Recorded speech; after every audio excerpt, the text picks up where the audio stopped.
How'd you score the fight in New York, Rick? I had it 29-28 for Gordon. How'd you score it, GC? In real time, I had it 30-27 Gordon. Wow.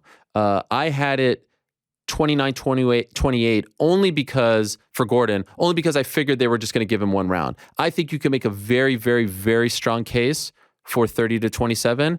I think you can understand at 29-28, maybe they give Paddy the second round. I don't know how you give him the first round. I don't really know how you give him the third round. Maybe you can make a case for the second round because of the last like 10, 15 seconds. But even so, I think you can make a much stronger case for 30-27. And again, very small amount of people are saying like, oh, you're only saying this because you're biased or this or that. Shout out to my good friend, Mr. Presidente, Dave Portnoy, who I think took a shot at me saying that it's because I'm biased or this or that, which, by the way, lovely guy. He's fighting everybody right now. Yeah, so. I mean, I'll let him battle with the other guys. Lovely guy when I met him, so I don't know if there's any beef there, but I'm assuming that, he's just trying to back his guy, so I'll let that be for his sake. But I don't know how you can make that case. I don't know how you can make the case for 29-28. And I feel very strongly in saying this, and I said it on Saturday, and I feel the same way 2 days later. I think that's one of the worst decisions in the history of the UFC. I can't go there. Yeah, I don't know. I feel very strongly. I can't speak to that, like it being the worst decision. One of the worst. UFC. And can I tell you why, by the way? Sure, please. I'll tell you why. Not just because I don't think the facts and the stats back it up, because I think that there's a spotlight on the UFC right now about the integrity of the sport, and we all know how they feel about him, about Paddy. And so everyone with their minds going to integrity and was the fix and all that stuff. I'm not suggesting that, but I think it's one of the worst decisions in the UFC because of everything in addition to the facts and stats. Do you understand what I'm saying? And I said that, by the way, sorry, I don't mean to go long. That's after I said this, and then after you see the clip of Dana making that face to the Barstool guys, which makes it worse. You see Rogan's reaction, which just lets you know that Rogan didn't agree with it. And then, how he handled it afterwards, saying fight of the night, and didn't even be like, oh man, that was cool. Like, look at how Jan dealt with it in the aftermath of his job. Like everything around it, from the stats and facts, but then in terms of the optics and the time that we're living in, one of the worst decisions in the history of the UFC. I can go with you there, agree with you. Optically, in the court of public opinion, not good because those things are being put in a pot together. I think it's very important to note judges are not UFC employees, so completely separate conversation, right? The judges acted in the way that they did. Not. Let me just say, we don't assume that there is any interplay with the UFC, but again, there's an investigation going on that regarding this type of thing. But important to note that UFC and judges are completely separate entities. Also important to note that a lot of fans don't understand that. A lot of people online think that the UFC, still to this day, many, many, many, many fans think that the UFC is involved with the commission and with the judging and with the referees, and thinks that it's ultimately they're getting outcomes that they want out of it, which is, I think, safe to say, not truthful. Or a misrepresentation of it. So, to your point, though, yes, optically it does look bad when you consider all those factors, but the reality of the situation is those two things are completely unrelated, and the timing is just unfortuitous. And then followed up with the main event, which had its own... Now the main event had its own issues, but I don't think it's anywhere as bad.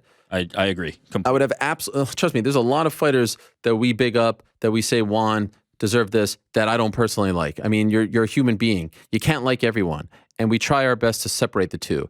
If you want to chalk up my feelings towards that scoring, and by the way, people don't like, Jared's a Ali guy. So again, the narrative of, I'm only, I only go against the Ali guys. No, he's an Ali guy. And I feel very, very strongly that he won the fight. It'd be one thing if you're on an island. I think it's safe to say that's that the crazy. Nearly everybody in the world is yes, falling on your going side. off of that the whole island thing, and yeah, Paddy Pimblett may have not been shown in the best of lights during the fight week last week, but he still has a huge fan base, a ton of people that support him.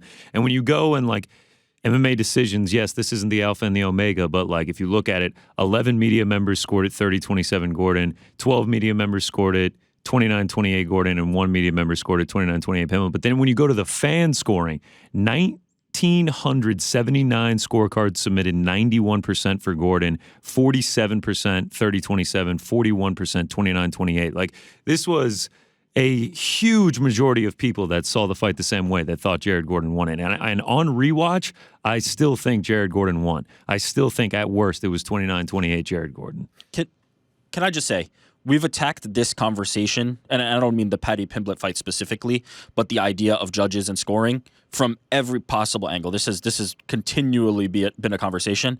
I think it's time to talk about the larger picture, which is that the scoring itself just no longer makes sense. If the outcome of these fights is so debated in this way that some people are applying the scoring this way, the judges are doing it this way, everybody thinks Paddy lost, the scorecards say that Paddy won, it's no longer just like the judges suck. Like, that's too reductive, and it's too much of an easy out to just be like, the judges suck, they can't get it right.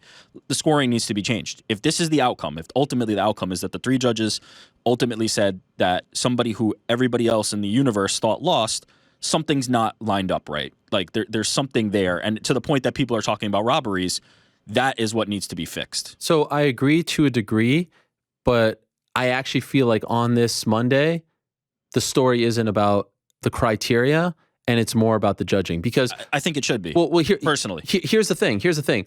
Like, you're right. The 10-point must system has never worked. It's a boxing model that applies to our sport, and really, we're asking judges to score MMA fights like it's figure skating, like it's gymnastics. Damage. How do you score damage? Too subjective. It's too subjective. Like in every other sport, there's if the Bills cross this line, it's a touchdown. You get 6 points. In our sport, it's like damage. Like, these are close fights. It's very, very hard. So I agree to that degree. Now, it's going to take a lot of work, and it's not to say that that work shouldn't be done. But here's the issue, and it once again was put in the spotlight this weekend. On Friday night, I'm watching Danny Sabatello versus Rafion Stotts. Rafion Stotts won that fight 48-47. I didn't see a lot of other people disagree, except for one. His name is Douglas Crosby. We have been talking about Douglas Crosby and the conflicts that this man has in the sport, and the amount of times where his scorecards are a little bit suspect. Our own Chuck Mindenhall of MMA Fighting back in the day wrote a very long and illuminating and somewhat alarming profile on Douglas Crosby from, I think, 2015. I would highly recommend everyone read it. I have had personal run-ins, contentious run-ins with him. Once at a computer store in Williamsburg, Brooklyn. Once at an event where this guy came after me, verbally came after me and told me that I'm a shit journalist, this, that, because I have talked about him. Everyone has a Douglas Crosby story. He's a good friend of Chael Sonnen's. I still don't understand why. This guy should not be judging fights. He has too many conflicts. He is not allowed to judge the Sarah Longo team fights. He has had a long-standing issue with Ray Longo. There are other people who have said we don't want him. That guy, right, with all his conflicts, with all his inadequacies in terms of judging, that guy was in Connecticut at Mohegan on Friday, scoring a fight 50-45 for Danny Sabatello. He then gets on a plane. The loser. Yes, the loser. Yes. The loser in the fight. And also important to note, according to MMA Decisions, who tweeted that it's the first time in the history of their website that they've ever noted that there was a 50-45 scorecard for the loser. Yeah. That's absurd.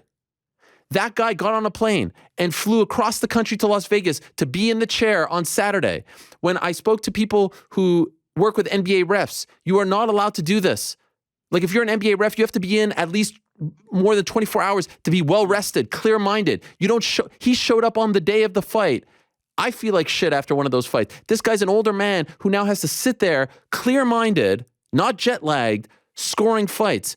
And what he does time and again, I believe, this is my belief, this is not now something that I have evidence, but this is my belief based on enough of his scorecards, that I think he wants to be in such good graces with the promoters, because I know he loves Dana White, and I know he tries to curry favor with him. He tries to score fights based on what he thinks the promoter wants. So he scores it for Danny Sabatello because he thinks that that's the guy that they want. He scores it for Paddy Pimblett. Now, we should also say, the two other judges scored it for Paddy as well. So he's not the only guy at fault. But I cannot believe that the Nevada Athletic Commission would allow anyone controversial or not, fly from Connecticut to Vegas in 24 hours to do that. And I cannot believe that the Mohegan Commission wouldn't be like, yo, timeout. The head of the commission is Mike Mazzulli, head of the ABC, and say, we need to talk about this. Maybe you should sit out 282. Timeout. Nevada, we had a questionable scorecard in a time where our sport is being questioned, our integrity is being questioned. You're now going to fly and do a major UFC event? Timeout. There are enough judges to do this where you could sit this one out. And then he has another suspect. When is this going to stop? As I've said time and again, these judges need to answer for these things. They don't. They need to be questioned. They are not. They need to be put in timeout. They are not. We keep recycling the same old, out-of-touch old judges who have conflicts up the wazoo. And like the UFC's number one priority right now should be to fix this James Krause situation. Number two, linked to the James Krause, as the integrity of the sport is being questioned right now more than it ever has, to get these dinosaurs who have conflicts and friendships and rivalries and enemies with fighters, active fighters, out of the sport, because that is a black, like Dana White cannot shrug his shoulders at this stuff because that is only a black eye on him. No one knows or cares who Doug Crosby is. Ultimately, people will see that and be like, the UFC is fixed. I don't believe that the UFC fixed that fight. I don't believe that. But I think that he's sitting there thinking, let me score this for Paddy because I want Dana White to like me. That's what I think is happening. I was going to ask you that question for clarity. You're saying that he's acting. Your opinion. Yeah. You're stating that he is acting in a way that he thinks is favorable, but not that the promotion is requesting this. That he. No, I don't think anyone's going. I'm not that naive. I'll tell you what. Like I see everyone saying stuff. I'm not cynical enough to believe someone's going to the back. Because as Dana said, like, you go to jail for that. I'm not cynical enough to believe that. Federal effing prison. Yes. But I do believe, and you know why I say this? Honestly, guys, because there's no other explanation. It's baffling. For these, like the 50 to 45 is even worse, to be honest.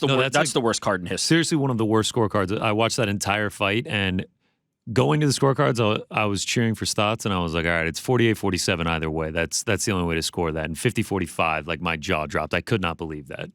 Can I just say, though, there's a lot to unpack from what you said.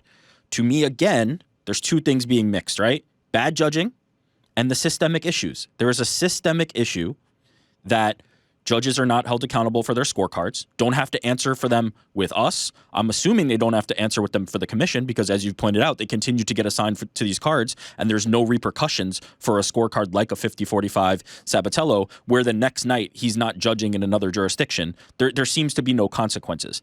That is a completely systemic issue, completely separate from the idea that he just doesn't know how to judge a fight and hands in bad cards. There's a lot of things at play. Personally, I think attacking the system and making sure that judges are better prepared, have more specific criteria, and there's not this ambiguity, have to answer for their decisions, is more important than these judges are good or bad, truthfully. Because I think by fixing the system, you will naturally get better judges. You will have judges who are better capable and equipped to apply the rule sets and apply the criteria that they are being presented.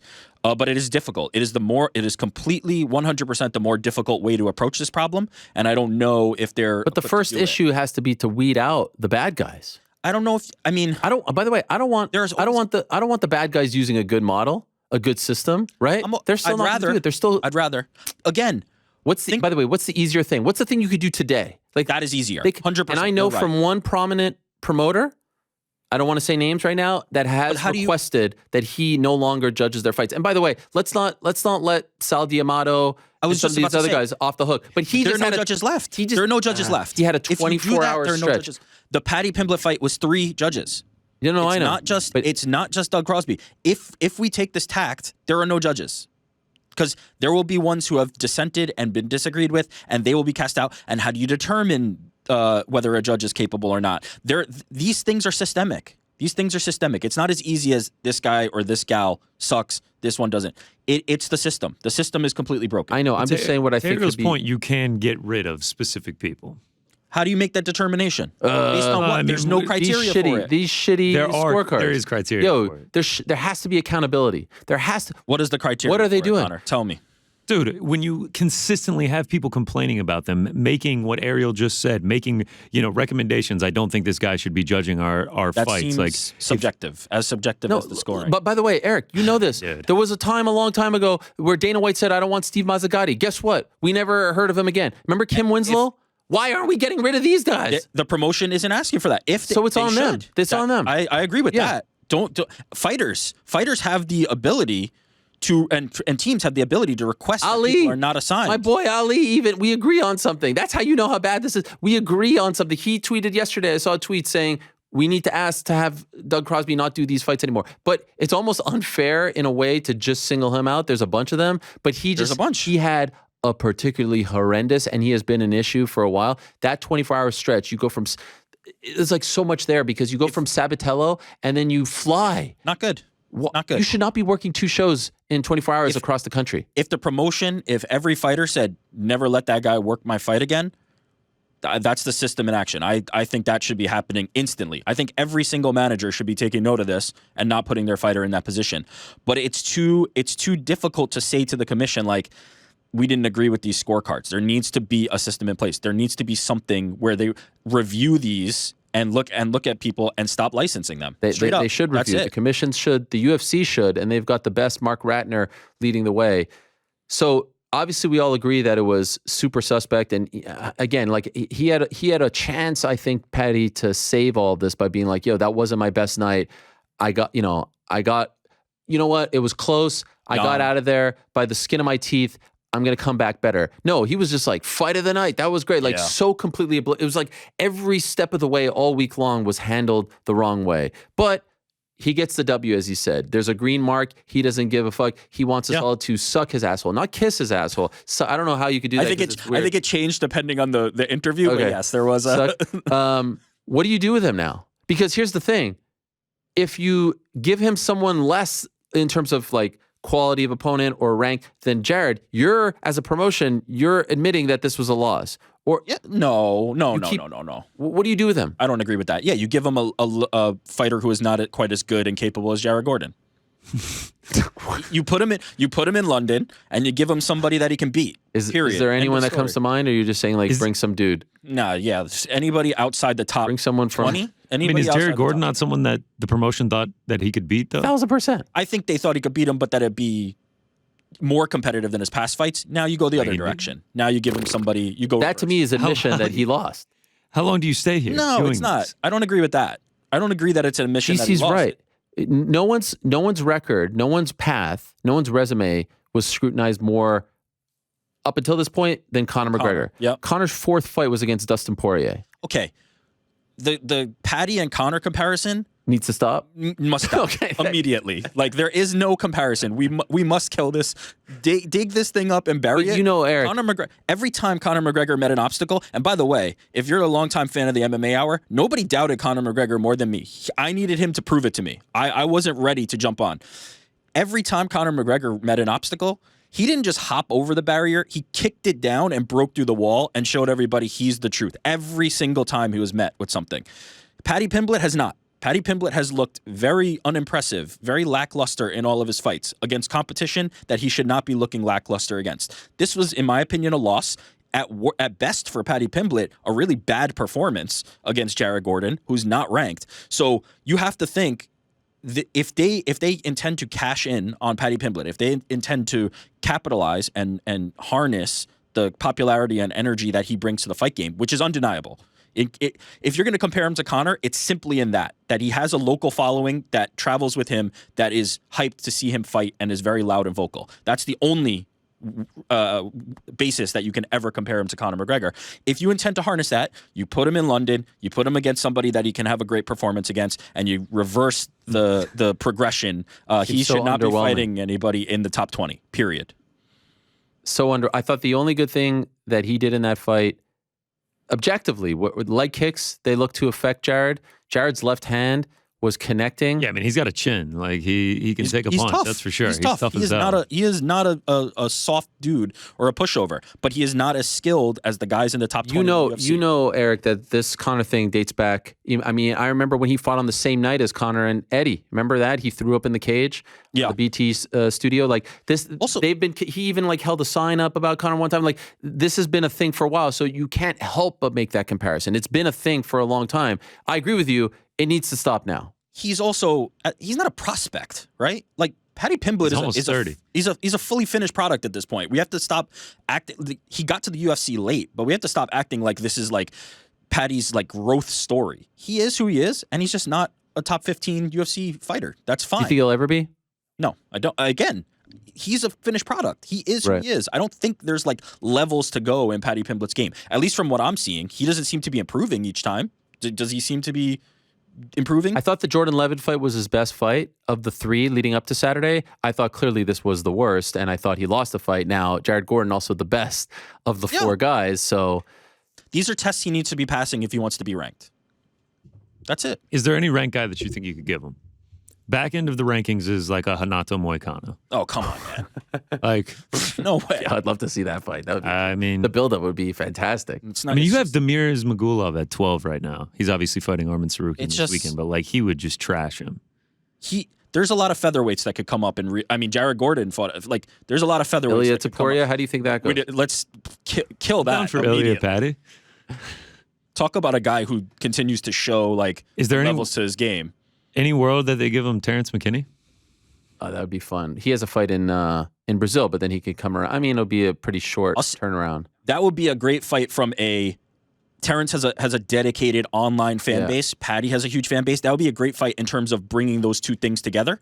But you're essentially sacrificing him to Terrence McKinney because I don't think that goes very long. Well, I can also promise you that one would not go to the judges' scorecards. Whoever wins, that one is likely over in the first round. Have to be very careful with the matchmaking on Paddy Pimblett, and I think that's what they should do. Well, the alternative is what? You ruin the hype train? You just crash it intentionally? Well, I was talking to Joe before the show, and he, I think, brought up a great point. Like, if you're a fighter, let's say you're one of these lesser known fighters, not even a McKinney, are you thinking twice? I think ultimately the answer is no, but he did bring up a great point. Like, are you thinking twice about agreeing to this fight because you know that if the fight is going to the judges, you ain't getting the nod? No, because the opportunity is too great. Yeah. If you're the one to beat Paddy Pimblett in the UFC, that means something. You get some rub from that. So no. Yeah. I ultimately agree, but it is a great point that I didn't really think of. Like, that to me was not controversial. Like, it wasn't even close. I really don't think so. I truly again, I said I will not say that was a robbery. I don't think it was the worst ever.